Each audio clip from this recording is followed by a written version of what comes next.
Balik ko sa kong wallet na. May nagdala ko sa kong wallet. Super cute kaysa nga tanan. So this is gonna be my wallet.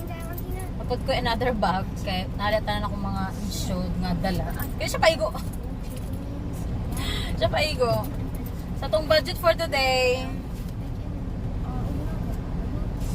Budget na to today is all the kawak-kawakan.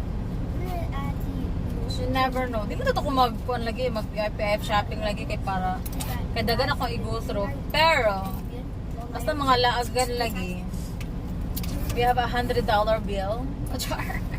Manifesting. $1 na. So $100 worth of. That would be like, oh my, that's a lot of money. So, mga tong budget for today. So, ako ning gina-harvest sa kanang pull machine. So, yeah. Oh, natutway ko anak no. Ganang gamay nga ko anak ba. Kanang alcohol. Remind niya pag atuta sa kuan. Dollar Tree. Or, where's that place? Dollar General. Dito ko mag-harvest dapat. Tomorrow na lang guys. Tomorrow is Sunday and it's a family day at 66. So, yes.